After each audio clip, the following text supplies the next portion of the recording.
రైతు సోదరులందరికీ నమస్కారం. ఈరోజు డిసెంబర్ 11, 2024 బుధవారం. ఈరోజు మన అంగళ్ళు మార్కెట్లో ధర ఎలా వెళ్ళింది, అలాగే దిగుమతి ఎలా ఉంది, నిన్నటితో పోలిస్తే ఏ విధమైన మార్పులు వచ్చాయని నేను మీకు ఈరోజు ఈ వీడియోలో చెప్తాను. ఈరోజు మదనపల్లి మార్కెట్లో ధరలతో పోలిస్తే అంగళ్ళు అయితే బెటర్గానే వెళ్ళింది. ఈ గత వారంగా చూసుకున్నట్టయితే అంగల్లోనే కొంచెం మంచి కాయలు వస్తున్నాయి, అలాగే ధర కూడా వెళ్తుందని చెప్పొచ్చు. ఈరోజు టాప్ రేట్ గురించి మాట్లాడుకునే ముందు మన ఛానల్ని ఇంకా ఎవరైనా సబ్స్క్రైబ్ చేసుకోకుండా ఉంటే వాళ్ళు వెంటనే సబ్స్క్రైబ్ చేసుకోండి. అలాగే ఈ వీడియోకి ఒక లైక్ కొట్టి షేర్ చేసి సపోర్ట్ చేయండి.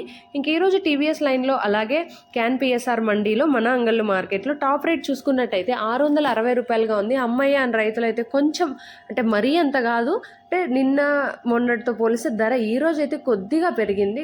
పోనీలో ఈ రోజన్నా కొద్దిగా పెరిగిందని అయితే సంతోషపడ్డాను. ఇంకా first quality, second quality, third quality ధరలు ఎలా వెళ్ళాయనేది చూస్తే ఫస్ట్ క్వాలిటీ చూసుకుంటే 450 నుంచి 600 లోపల అయితే వెళ్ళింది. సెకండ్ క్వాలిటీ చూసుకుంటే 300 నుంచి 450 లోపల వెళ్ళింది. అలాగే థర్డ్ క్వాలిటీ చూసుకుంటే ఇవన్నీ మచ్చకాయలు, పొడికాయలు, థర్డ్ క్వాలిటీ కాయలు ఇవన్నీ కూడా 250 లోపల అయితే వెళ్తున్నాయి. ఇది ఈరోజు మన అంగళ్ళు మార్కెట్లో అప్డేట్. ప్రతిరోజు మన అంగళ్ళు మార్కెట్లో అప్డేట్స్ మీరు మిస్ అవ్వకుండా ఉండాలి అంటే వెంటనే మన ఛానల్ని సబ్స్క్రైబ్ చేసుకోండి. అలాగే మన ఛానల్ కూడా కొంచెం సపోర్ట్ అయితే ఇవ్వండి. మీ సపోర్ట్ ఉంటే మీ ఆడబిడ్డ కూడా డైలీ ఛానల్లో ప్రైజెస్ అనేది అప్డేట్ చేస్తూనే ఉంటుంది, మీరు మిస్ అవ్వకుండా తెలుసుకోవచ్చు.